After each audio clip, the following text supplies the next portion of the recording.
ఈ ఉదయకాల సమయంలో ప్రభాని యేసుక్రీస్తు వారు నాకు ఇచ్చినటువంటి తరుణాన్ని బట్టి సమయాన్ని బట్టి ప్రభాని యేసుక్రీస్తు వారికి కృతజ్ఞతాస్తుతులు చెల్లించుకుంటూ ఉన్నాను. అదేవిధంగా కూడి వచ్చిన మీ అందరూ కూడా ప్రభు పేట హృదయపూర్వక వందనాలు తెలుపుకుంటూ ఉన్నాం. ఈ దినం ప్రభాని యేసుక్రీస్తు వారి దినం. ఆయన ఆరాధించి ఆయన నామాన్ని గణపరిచినటువంటి దినం. ఎందుకు ఆయన ఆరాధించాలి, ఎందుకు ఆయన నామాన్ని మనం గణపరచాలి అని చెప్పి ఆలోచన చేసినట్లయితే ప్రభాని యేసుక్రీస్తు వారు గడిచిన 6 నెలలు కూడా మనల్ని, మన కుటుంబ సభ్యుల్ని సంరక్షించి, పోషించి, కాపాడి, భద్రపరిచి ఈ యొక్క 7వ నెల మొదటి పునరుద్ధాన దినమందు మనల్ని ప్రవేశపెట్టిన విధానం బట్టి మనం ప్రభాని యేసుక్రీస్తు వారిని ఎంతైనా ఆరాధించినటువంటి వారిగా ఉన్నాం. ఆయన నామాన్ని ఎంతైనా మనం మహిమపరిచినటువంటి వారిగా ఉన్నాం. అయితే ఈ గడిచిన 6 నెలల్లో ఎంతోమంది మనకు తెలిసినటువంటి మనుషులే కావచ్చు, బంధువులే కావచ్చు, మనకు తెలియని వారే కావచ్చు, ఎవరైనప్పటికీ కూడా ఈరోజు వారి పేరు భూమి మీద కొట్టవేయబడింది. అయితే వారికంటే మనం శ్రేష్ఠులం కాదు, మనం గొప్పవారం కాదు, కానీ ప్రభు యేసుక్రీస్తు వారి యొక్క విశేషమైన కృప కనికరమును బట్టి మనందరము ఈ విధంగా మనం సజీవ లెక్కల్లో మన నుంచి ప్రభు యేసుక్రీస్తు వారిని ఆరాధించడానికి, ఆయన అమ్మని కనపరచడానికి దేవుడు మనకు సహాయం చేసినటువంటి గొప్ప దేవుడు కనుక ఆయన ఆరాధించి ఆయన అమ్మని మనం మహింపరచాలి.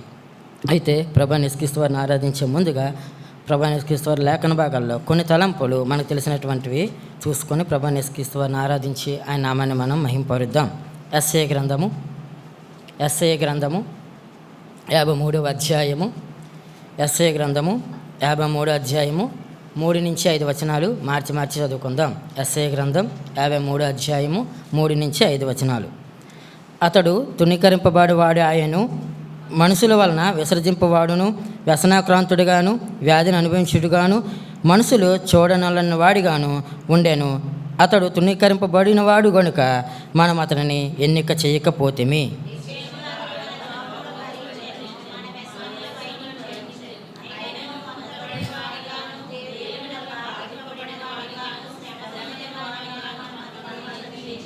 ఐదవ వచనం మనం అందరం కలిసి చదువుకుందాం. మన అతిక్రమ క్రియలను బట్టి అతడు గాయపరచబడెను, మన దోషములను బట్టి నలుగుగొట్టబడెను, మన సమాధానార్థమైన శిక్ష అతని మీద పడెను, అతడు పొందిన దెబ్బల చేత మనకు స్వస్థత కలుగుచున్నది. ఒక్క మాట, మన సమాధానార్థమైన శిక్ష అతని మీద పడెను. ప్రార్థన చేసుకుందాం.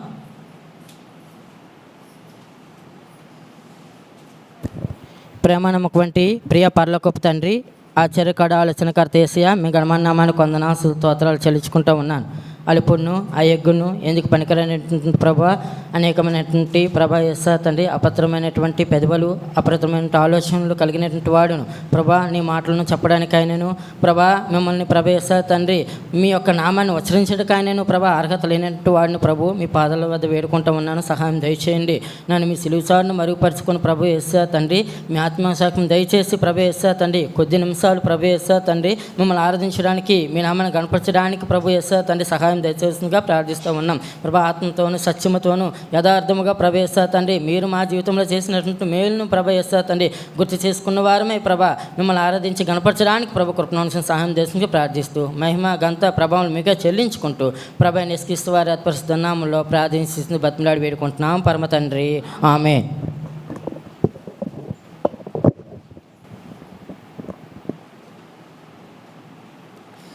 మనం చదివినటువంటి ఈ లేఖన భాగం మనం అనేక సార్లు ఆరాధనలోని బలవర్తమానంలోని అనేక సార్లు మనం వింటూ వచ్చాం. అయితే ఈరోజు ప్రభు యేసుక్రీస్తు వారు మరొక తరుణాన్ని మనకు అనుగ్రహించి ఆయన ఆరాధించడానికి, ఆయన నామాన్ని గణపరచడానికి మరొక అంశాన్ని దేవుడు మనకి అనుగ్రహించబోతూ ఉన్నాడు. అయితే ఇక్కడ మనం చదువుకున్నటువంటి మాట ఏంటంటే, మన సమాధానార్థమైన శిక్ష అతని మీద పడెను. మన సమాధానార్థమైన శిక్ష ఏంటి? సమాధానార్థమైనటువంటి శిక్ష ఎవరి మీద పడింది? మన ప్రభు యేసుక్రీస్తు వారి మీద పడింది. ఎందుకు సమాధానార్థమైన శిక్ష ఆయన మీద పడింది అంటే ఇక్కడ మూడు ఒక విషయాలు మనం గమనించవలసిందిగా ఉంది. ఒకటి, సమాధానార్థమైన శిక్ష అంటే ఏమిటి? మన సమాధానార్థమైన శిక్ష ఆయన మీద ఎందుకు పడింది? 3, సమాధానార్థమైన శిక్ష ఆయన మీద ఏ విధంగా పడింది, ఆయన ఏ విధంగా ఆ శిక్షను ఆయన మీద వేసుకున్నాడు అనేటువంటి ఆ 3 అంశాలను మనం చూసుకొని ప్రభు యేసుక్రీస్తు వారిని ఆరాధించి ఆయన నామాన్ని మనం కనపరుద్దాం. అయితే ఇక్కడ సమాధానార్థమైన శిక్ష అంటే ఇక్కడ నేను గూగుల్లో సెర్చ్ చేసినప్పుడు హిందీలో సమాధాన్ సమాధానం అంటే సమాధాన్ అనేటువంటి మాట మనకి కనబడతా ఉంది గూగుల్లో సెర్చ్ చేసినప్పుడు. సమాధాన్ అంటే సమాధానం అని అర్థం, అంటే పరిష్కారం, అంటే ఒక సమస్యకు పరిష్కారం జరగాలి, అది సమాధానం అంటే. అంటే ఈ లోకంలో మనకు సాధారణంగా మనకు తెలుసు, మన కుటుంబ విషయాల్లో కానీ బయట విషయాల్లో కానీ ఏదైనా తగాదాలు జరుగుతున్నప్పుడు కానీ ఏదైనా గొడవలు జరుగుతున్నప్పుడు ఒక ఇంటి యజమాని కానీ లేకపోతే ఆ ఊరి గ్రామం యొక్క పెద్దలు కానీ ఇరు వర్గాలని కూర్చోబెట్టి ఒక సమస్యని, ఏంటమ్మా ఈ సమస్య, ఎందుకు మీరు తగ్గుపడతా ఉన్నారు, ఎందుకు మీరు గొడవ పడతా ఉన్నారని చెప్పేసి వారిని కూర్చోబెట్టి వారి సమస్యకి పరిష్కారాన్ని సూచిస్తారు. అదేవిధంగా ఈరోజు మన జీవితాల్లో ఇది అన్వయించుకోవడానికి దేవుడు మనకు అవకాశం ఇచ్చాడు. మనము కూడా సమస్యలో ఉన్నాం, మనకు కూడా పరిష్కారం జరగాలి. ఎందుకంటే మనకు జీవితంలో ఒక సమస్య ఉంది, అయితే మనకు ఆ సమస్యకి పరిష్కారం కూడా జరగాలి. ఎందుకంటే సమస్యకి పరిష్కారం జరగకపోతే అది తీరదు, ఆ సమస్య ఎప్పుడు అలాగే ఉండిపోతుంది. కాబట్టి మన జీవితంలో ఒక సమస్య ఉంది, దానికి ఒక పరిష్కారం జరగాలి. అంటే ఏంటి సమస్య అంటే, తండ్రి అయిన దేవునితోని మనకు వైరము కలిగి ఉన్నాం, తండ్రి అయిన దేవునికి మనకి విరుద్ధ భావం కలిగినటువంటి వారిగా ఉన్నాం, తండ్రి అయిన దేవునికి మనము శత్రువులుగా ఉన్నాం. అది మన సమస్య. అయితే ఈ సమస్యని తీర్చాలి, ఈ సమస్యకి పరిష్కారం జరగాలి. అయితే ఏ విధంగా జరుగుతుంది ఈ సమస్యకి పరిష్కారం అంటే, ఈ సమస్య మన జీవితాలు అందరి జీవితంలోని కూడా, ఈ లోకంలో ఉండేటువంటి మన జీవితంలో కాదు, ఈ లోకంలో ఉండేటువంటి ఎంత గొప్పవారైనా ఎంత ధనవంతులైనా ప్రతి ఒక్కరి జీవితంలో ఈ సమస్య ఉండేదిగా ఉంటుంది. అయితే ఈ సమస్యకి పరిష్కారం జరగాలి. అయితే ఈ సమస్య ఏమిటంటే, మన తండ్రి అయిన దేవుడితో మనకి విరుద్ధం కలిగినట్టు వారిగా ఉన్నాం, వైరం కలిగినట్టు వారిగా ఉన్నాం, ఆయనతో శత్రుత్వం కలిగినటువంటి వారిగా ఉన్నాం. ఎందుకు ఆయనతో శత్రుత్వం, ఎందుకు ఆయనతో విరుద్ధం, ఏ విధంగా ఆయనకి మన శత్రువులు అయినాం, ఏ విధంగా ఆయనకి విరుద్ధ భావం కలిగినట్టు వారిగా ఉన్నాం అంటే, దేవుని వాక్యం సెలవిస్తూ ఉంది. యాకోబు రాసినటువంటి పత్రిక 4వ అధ్యాయము 4వ వచనము. యాకోబు రాసినటువంటి పత్రిక, వ్యభిచారునులారా ఈ లోక స్నేహము దేవునితో వైరమని మీరు ఎరుగురా, కాబట్టి ఎవడు ఈ లోకంతో స్నేహం చేయగోరును వాడు దేవునికి శత్రువగును. చాలమ్మ, దేవునికి తండ్రి అయిన దేవునికి మనం విరుద్ధులముగా వైరము పెంచుకున్నట్టు వారిగా ఉన్నాం. ఎందుకంటే ఈ లోకాన్ని మనం స్నేహించాం, లోక ఆశలను మనం స్నేహించిన వారిగా ఉన్నాం, లోకాన్ని మనం ప్రేమించినట్టు వారిగా ఉన్నాం. ఈ లోకము కొరకే నువ్వు నేను కూడా ఒకప్పుడు ప్రయాసపడినటువంటి వారిగా ఉన్నాం, లోకంలో ఉన్నదాని కొరకు మనం ఆరాటపడినటువంటి సందర్భాలు ఉన్నాయి. కాబట్టి ఈ లోకాన్ని మనం ప్రేమించడం ద్వారా ఎవరైతే లోకాన్ని ప్రేమిస్తారో వారు దేవునికి శత్రువులు అవుతారని చెప్పి దేవుని వాక్యం సెలవిస్తూ ఉంది. అందుకే వ్యభిచారులారా అని చెప్పి దేవుడు సంబోధిస్తూ ఉన్నాడు. ఈ లోక స్నేహము దేవునితో వైరము. కాబట్టి ఎవరు లోకాన్ని స్నేహిస్తాడో వాడు దేవునికి శత్రువు అవుతాడు. కాబట్టి నువ్వు నేను కూడా లోకంలోని జీవించడం ద్వారా, లోకంలో ఉండేటువంటి ఆశలను బట్టి, లోకంలో ఉండేటువంటి ఆ యొక్క ప్రేమను బట్టి, లోకంలో ఉండే ఆ స్నేహాన్ని స్నేహించడం ద్వారా, లోకంలో ఉండే ఆశలు బట్టి మనం ప్రయాసపడడం ద్వారా దేవునికి నువ్వు నేను మనందరం కూడా విరోధం కలిగినటువంటి వారిగా ఉన్నాం, దేవునితో వైరం కలిగినటువంటి వారిగా ఉన్నాం, దేవునికి శత్రువులం అయిపోయినాం. అయితే ఇదేంటి, లోకం బాగానే ఉంది కదా, లోకంలో మనంతా సంతోషంగా ఉంటాం కదా, ఇది లోకంలో మనమే కాదు కదా, లోకంలో అనేక మంది జనాలు ఉన్నారు. అయితే దేవునితో సమాధానం లేకపోతే, దేవునితో మనకి ఆ యొక్క సైక్యత లేకపోతే, దేవునితో శత్రుత్వం కలిగి ఉంటే ఏంటి నష్టం, మనకేంటి నష్టం? దేవుడితో శత్రుత్వం కలగడం వల్ల మనకేంటి నష్టం? దేవునితో వైరం కలగడం వల్ల మనకేంటి నష్టం? మనం లోకంలో బాగానే ఉన్నాం, లోకంలో తిరుగుతున్నాం, లోకంలో తింటున్నాం, తాగుతున్నాం, అన్నీ చేసుకుంటా ఉన్నాం, లోకంలో వస్తువులు ఎలాగ ఉన్నారో అలాగే మనము ఉన్నాం. కానీ మన జీవితంలో ఒకప్పుడు మనం అటువంటి పరిస్థితులేనే లోకాన్ని ప్రేమించే వారిగానే ఉండేవారు, దేవునికి శత్రువులుగానే ఉన్నాం. అయితే ఏంటి సమస్య? ఆయనతో మనకు సమాధానం లేదు, మనకి దేవునికి సమాధానం లేనటువంటి వారిగా ఉన్నాం. ఎందుకు దేవునితో మనకు సమాధానం లేదు? సమాధానం కలిగి ఉంటే ఏంటి ప్రయోజనం? సమాధానం లేకపోతే ఏంటి నష్టం మన జీవితంలో? ఆయన దేవుడు, మనము నరులము, ఆయనతో మనకు సమాధానం ఏంటి? ఈ లోకముతోని ఇప్పుడు మనం చెప్పిన రీతిగా గొడవలు పరిష్కారం చేసినప్పుడు కూడా ఎదుటి వాళ్ళని చూసినప్పుడు కొంత శత్రుత్వం ఉంటుంది, మనసులో కొంత భాగం ఉంటుంది. ఎవరైనా వస్తున్నప్పుడు వాళ్ళు ఇదేట్రా అవి ఇలాగ వస్తున్నారని చెప్పేసి మనం అటు వెళ్ళిపోయేటువంటి పరిస్థితులు ఉంటాయి. ఈ లోకంలో ఉండే మనుషులకి అలాగుంటే దేవునితో మనకి శత్రుత్వం ఏముంది? మనం హ్యాపీగా మనం లోకంలో తిరగవచ్చు, లోకంలో ఉండొచ్చు, లోకంలోనే తిరుగుతూ సుఖంగా ఉండొచ్చు కదా. దేవునితో సమాధానం లేకపోతే మనకేటి? ఆయనతో శత్రుత్వం ఉంటే మనకేటి? అయితే దేవునితో మనం సమాధానం కలిగి ఉండకపోవడం చేత, లోకాన్ని స్నేహించడం చేత, లోకాశలను మనం ప్రేమించడం చేత మనం ఒక 4 రకాలైనటువంటి నష్టాలని మనం కొని తెచ్చుకునే వారిగా ఉన్నాం. ఆయనతో సమాధానం లేకపోవడం చేత. చూడండి ఏంటా నష్టాలు మనం చూద్దాం. 1 యోహాను రాసిన పత్రిక 2వ అధ్యాయం 15వ వచనం. 1 యోహాను 2:15. ఈ లోకమునైనను లోకములో ఉన్నవాటినైనను ప్రేమింపుడి ఎవడైనను లోకమును ప్రేమించిన ఎడల తండ్రి ప్రేమ వానిలో ఉండదు. లోకములో ఉన్నదంతయు అనగా శరీరాశయు, నేత్రాశయు, జీవపడంబమును ఇవి తండ్రి వల్ల పుట్టినవి కావు, అవి లోక సంబంధమైనవే. లోకమును దాని ఆశలు గతించిపోవచ్చున్నవి కానీ నిశ్చిత్తం జరిగించేవాడు నిరంతరము నిల్చును. చాలమ్మ. దేవుడు ఏం చెప్పాడు? లోకాన్ని ప్రేమించొద్దు అన్నాడు, లోకాన్ని స్నేహించొద్దు అన్నాడు.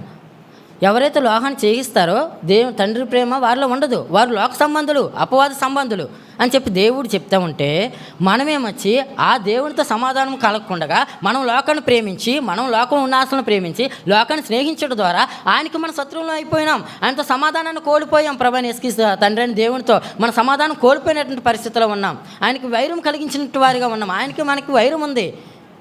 అది మన సమస్య. ఇప్పుడు మన సమస్యకి పరిష్కారం కావాలి. అయితే ఆయనతో సమాధానం లేకపోతే ఏంటి మనకి నష్టం? ఆయనతో సమాధానము ఉండకపోతే మనకేంటి నష్టం? ఆయనతో శత్రువులతో ఉంటే ఏంటి మనకు నష్టమా అని చెప్పేసి మనం చూసినట్లయితే చూడండి, ఇర్మియా గ్రంథం 10వ అధ్యాయము 10వ వచనం. ఇర్మియా 10:10. ఇర్మియా 10:10. యెహోవాయే నిజమైన దేవుడు, ఆయనే జీవముగల దేవుడు, సదాకాలము ఆయనే రాజు, ఆయన ఉగ్రతకి భూమి కంపించెను, జనములు ఆయన కోపమును సహింపలేవు. చాలమ్మా. దేవునితో సమాధానం కోల్పోవడం ద్వారా, దేవునితో వైరము పెంచుకుంటు ద్వారా, దేవునికి శత్రువులు నవ్వుట ద్వారా మనం ఆయన ఉగ్రతకి పాత్రులమైన. ఆయన ఉగ్రత మన మీద ఉంది. సర్వలోకం మీద కూడా ఇప్పుడు ఆ ఉగ్రత ఉంది. దేవుని యొక్క ఉగ్రత. ఎవరైతే లోకాన్ని ప్రేమిస్తున్నారో, ఎవరైతే లోకాన్ని స్నేహిస్తున్నారో ఆయన వాళ్ళందరూ కూడా దేవునికి శత్రువులుగాను, దేవునితో వైరం పెట్టుకున్న వారిగా ఉన్నారు. మనం కూడా ఒకప్పుడు అటువంటి స్థితిలోనే ఉన్నాం. కాబట్టి మనం కూడా దేవుని ఉగ్రతకు పాత్రులమైనాం మొట్టమొదటిగా. రెండోదిగా మనం చూసినట్లయితే యెషయా గ్రంథం 32:17. యెషయా గ్రంథం 32:17. యెషయా గ్రంథం 32:17. నీతి సమాధానం కలుగుజేయను. చాలమ్మా. నీతి సమాధానం కలుగుజేయను. దేవునితో సమాధానం లేకపోతే ఇంకా నీతి ఎక్కడుందో మనకి? మనం నీతిమంతులం ఎలా చేయబడ్డాం? అనీతిమంతులమే, అపరిశుద్ధులమే, పరిశుద్ధత లేనటువంటి వారము, అపవిత్రులమే. ఎందుకంటే ఆయనతో సమాధానం లేదు కాబట్టి ఆయన ఉగ్రతకు మనం పాత్రలమయ్యాం మొట్టమొదటిగా. రెండోది అనీతిమంతులుగా, అపరిశుద్ధులుగా, అపవిత్రులుగా మనం చేయబడినటువంటి వారిగా ఉన్నాం. ఎందుకంటే నీతి సమాధానం కలుగు చేస్తూ ఉంది. ఆ సమాధానం దేవునితో లేనప్పుడు ఇంకా మనకు నీతి ఎక్కడ ఉంది? అందుకే చెప్తా ఉంటాడు దేవుడు, ప్రతి ఒక్క నీతి మనిషి యొక్క నీతి క్రియలు మొరకు గుడ్డలు అంటాడు ప్రభువైన యేసుక్రీస్తు వారు. ఇంకా మనకు నీతి ఎక్కడుంది? మనం అనీతిమంతులము, అన్యాయం చేసినటువంటి వారము, అక్రమం చేసినటువంటి వారుగా ఉన్నాం. అందుకే యెషయా గ్రంథం 53వ అధ్యాయము 6వ వచనంలో చూడండి ఒక మాట మనకి కనబడుతుంది. మనం అందరము గొర్రెల వలె త్రోవ తప్పిపోతిమి, మనలో ప్రతివాడును తనకు ఇష్టమైన త్రోవకు తొలిగాను. చాలమ్మా. గొర్రెలకు ఒక కాపరి లేకపోతే అవి ఇష్టమైన త్రోవకు వెళ్ళిపోతాయి. అలాగే మనకు దేవునితో సమాధానం లేదు, సంబంధం లేదు. అటువంటి మనము ఏ విధంగా తిరుగుతాం? ఈ లోకం అంతా మందే. లోకంలో మనకి ఇష్టానుసారం ఒక గొర్రె ఏ విధంగా తిరుగుతూ ఉంటుందో కాపరు లేనప్పుడు, ఆ విధంగా మనం కూడా తిరుగుతున్న పరిస్థితులు. మనకి ఇష్టమైన త్రోవకి అయ్యో ఇది అన్యాయమని తెలిసినప్పటికి కూడా ఆ మార్గం గుండే వెళ్తాం. ఇది వ్యభిచారం అని తెలిసి కూడా ఆ మార్గం గుండే వెళ్తాం. ఇది పాపం అని తెలుసుకుండా ఆ మార్గం గుండే వెళ్తాం. ఎందుకంటే మనకంటూ ఎవరు లేరు, దేవునితో మనకు సమాధానం లేదు. అందుకే మనం అనీతిమంతులము, అన్యాయస్తులము, అక్రమదారులము, పాపాన్ని కూడగొట్టుకునేటువంటి వారంగా ఉన్నాం. దేవునితో సమాధానం లేకపోవడం ద్వారా మొట్టమొదటిగా ఆయన ఉగ్రతకు పాత్రులమైన, రెండోది అనీతిమంతులుగా, అపరిశుద్ధులుగా, అపవిత్రులుగా మనం మార్చబడినటువంటి వారిగా ఉన్నాం. మూడోదిగా మనం చూసినట్లయితే మలాకీ గ్రంథం 2వ అధ్యాయం 5వ వచనం. మలాకీ 2:5. మలాకీ 2:5. నేను చేసిన నిబంధన వారి జీవమునకును సమాధానమునకును కారణమైన. చాలమ్మా. ప్రభువైన యేసుక్రీస్తు వారు నిబంధన చేశారు. మీరు లోకాన్ని ప్రేమించకండి, లోకాన్ని స్నేహించకండి, లోకంలో ఉన్న వాటినైనను లోకంలో ఉన్నదాన్ని ఆశింపకుడి, లోకంలో ఉన్నదంతా శరీరాశ, నేత్రాశ, జీవపడంబం, అవి మిమ్మల్ని ఆకర్షిస్తూ ఉంటాయి, వాటికి మీరు దూరంగా ఉండండి అని చెప్తే ఆయన ఒక నిబంధన చేస్తే ఆ మాటని మనం అతిక్రమించి లోకాన్ని మనం ప్రేమించినటువంటి వారిగా ఉన్నాం. దేవునితో సమాధానం లేకుండా వారిగా ఆ జీవాన్ని కోల్పోయినామండి. అందుకే ఇక సమాధానం నేను ఏం చేశాను, నేను చేసిన నిబంధన వారి జీవమునకు సమాధానం కారణమగును. జీవాన్ని కోల్పోయినామండి. సమాధానం దేవుడితో లేకపోవడం వల్ల ఉగ్రతకు పాత్రలమైన. రెండోది అనీతిమంతులుగా, అపరిశుద్ధులుగా, అపవిత్రులుగా మనం తీర్చబడ్డాం. మూడోది జీవాన్ని కోల్పోయినామండి. అంటే శరీరం అయితే ఉంది కానీ ఆత్మ మాత్రం చచ్చిపోయింది. అవునండి, ఇదే పరిస్థితి ఏదోని తోటలో ఆదాము అవ్వలు చేశారండి. దేవుడు ఆదాము అవ్వల్ని ఎంతగా ప్రేమించినాడో వారు కూడా ఈ విధమైనటువంటి సమస్యనే కొని తెచ్చుకున్నటువంటి వారిగా ఉన్నారు. చూడండి, ఆదికాండము 2వ అధ్యాయము 16-17 వచనము. ఆదికాండము 2వ అధ్యాయం.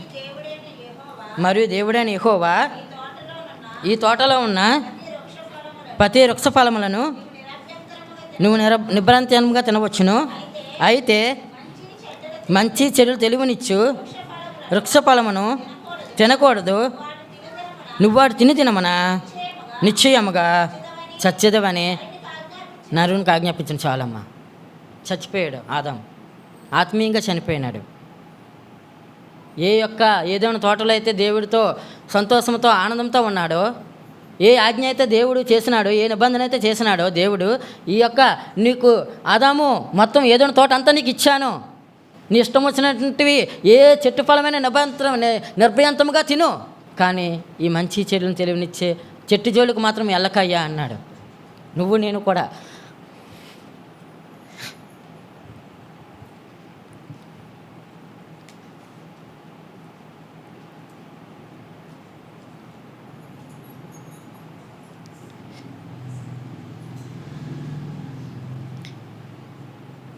మనం కూడా నువ్వు నేను మనందరం కూడా ఆ విధమైనటువంటి పరిస్థితే.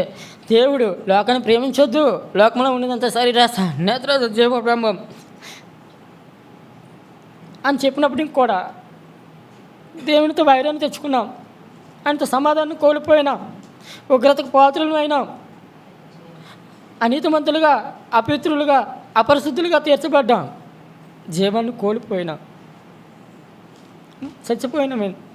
ఆదాము అవ్వలు ఏ విధంగా చనిపోయినారు ఆత్మీయంగా, దేవునితో సహవాసంలో ఉన్నారు, ప్రతి చల్లపోటు వచ్చి దేవుడితో మాట్లాడుతూ ఉండేవారు, సమాధానం కూలిపోయినారు, ఏదైనా తోటలో నుంచి తోయబడినారు. నువ్వు నేను కూడా మనందరం కూడా అటువంటి పరిస్థితిలో ఉన్నాం. దేవునితో సమాధానం కోల్పోవడం ద్వారా ఆయన ఉగ్రతకు పాత్రలమైనాం, అపరిశుద్ధులుగా, అనీతిమంతులుగా తీర్చబడ్డాం, చచ్చిపోయినాం, ఆత్మీయంగా చనిపోయినాం. 4వదిగా చూసినట్లయితే యోబు గ్రంథము 2వ అధ్యాయం 21 వచనం. యోబు 22:21. యోబు 22:21. ఆయనతో చేసిన ఎడల చాలమ్మా, ఆయనతో సహవాసం చేస్తేనే కదా సమాధానం కలగడానికి. ఆయనతో సమాధానమే లేదు, ఇంకా సహవాసం ఎక్కడుంది? ఈరోజు నువ్వు నేను ఇక్కడ కూర్చోడానికి అర్హులం కాదు, అనర్హులము. ఆయన పేరు ఉచ్చరించక ఆయన మాటను తెలియ పలకడానికైనా అర్హత లేనటువంటి వారము. ఎందుకంటే ఆయన సహవాసంలో ఉంటేనే మనకు సమాధానం. ఆయనతో సమాధానం లేదు, తండ్రి అయిన దేవునితో విరుద్ధం ఉంది, తండ్రి అయిన దేవునితో వైరం ఉంది, ఇంకా మన సమాధానం ఎలా కలిగి ఉన్నాం? అందువల్లే ఆయన ఉగ్రతకు మన పాత్రలమైనా, అనీతిమంతులుగా, అపవిత్రులుగా తీర్చబడ్డాం, ఆత్మీయంగా చనిపోయినాం, ఆయన సహవాసాన్ని కోల్పోయినాం. ఆదాము అవ్వలు కూడా ఆయన సహవాసాన్ని కోల్పోయి ఆ యొక్క ఏదోని తోటలో నుంచి బయటికి త్రోడి వేయబడినారు. నువ్వు నేను కూడా అటువంటి పరిస్థితుల్లో ఉన్నాం.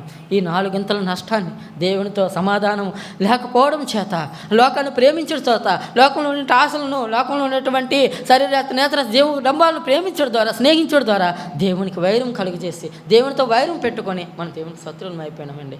అయితే ఈ సమస్య నుంచి మనకు పరిష్కారం ఎవరు చేస్తారు? ఈ సమస్య నుంచి ఎవరు మనల్ని విడిపిస్తారు?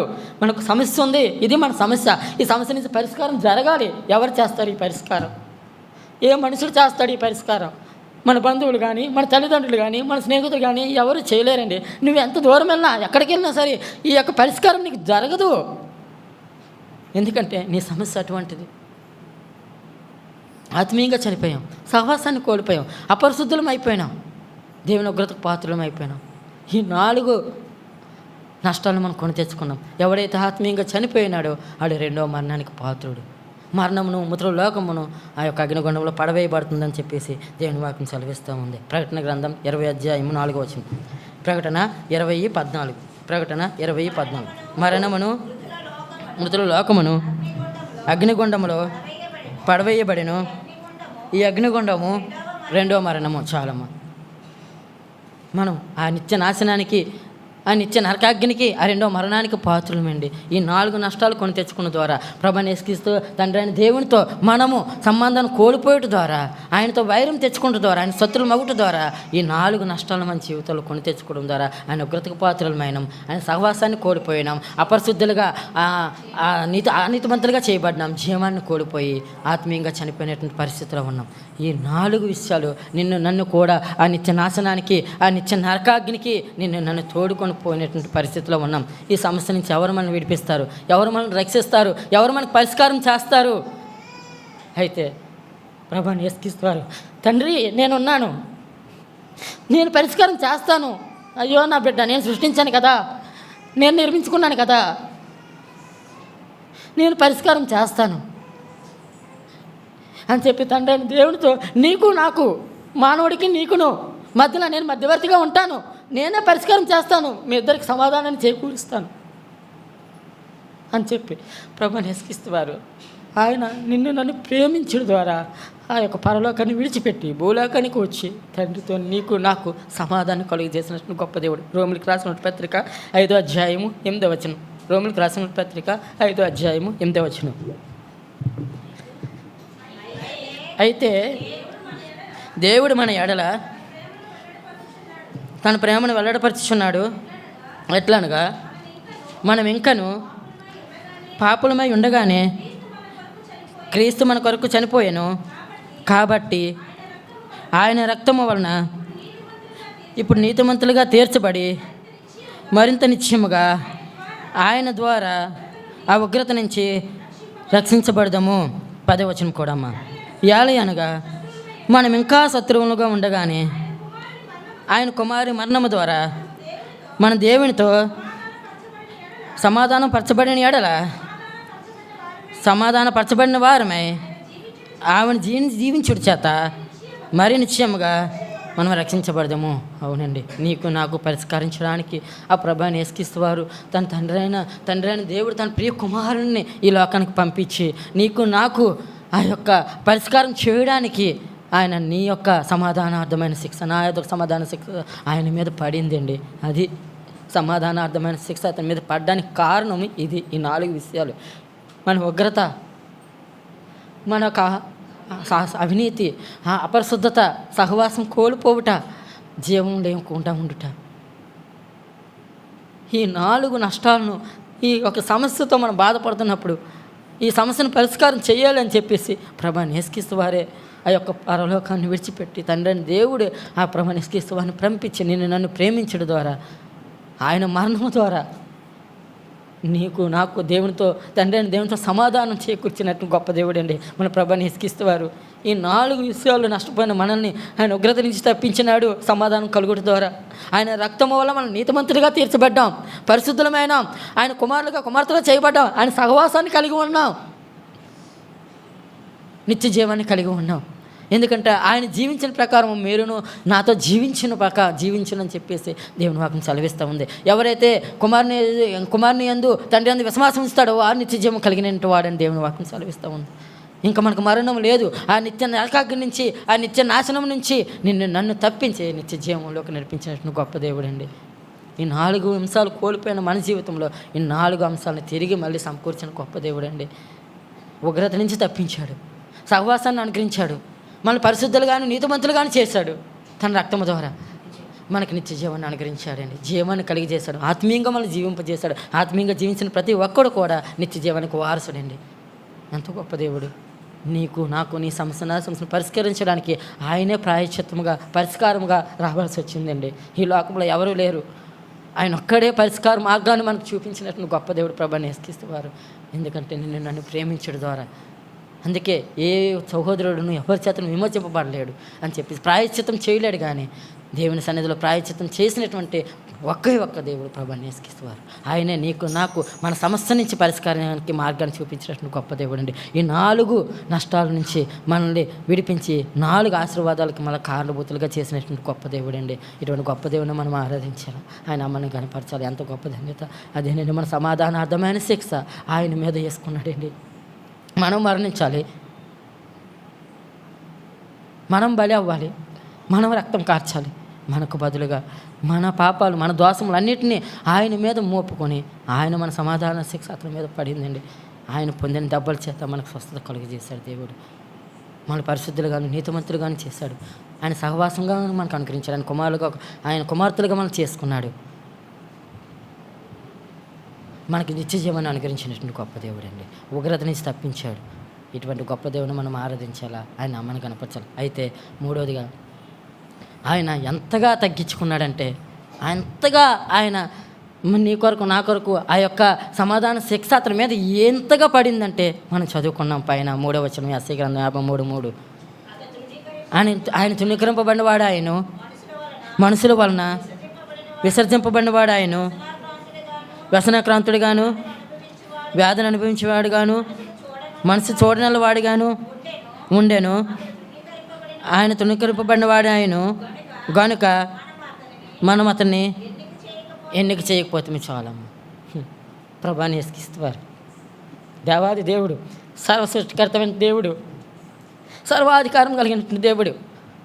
యోహాను పద్మసు దేవుళ్ళలో ఉన్నప్పుడు ఆ దర్శనం చూసినప్పుడు విస్తారమైన జలసవరం స్వరము, ఉరుములు మెరుపులు కలిగిన స్వరము, అవన్నీ కలిపి ప్రభువుని యేసుక్రీస్తుని స్తుతించండి, ఆయన ఆరాధించండి, ఆయన గణపరచండి అని చెప్పేసి చెప్తా ఉన్నాయని యోహాను రాస్తూ ఉన్నాడు ప్రకటన గ్రంథంలో.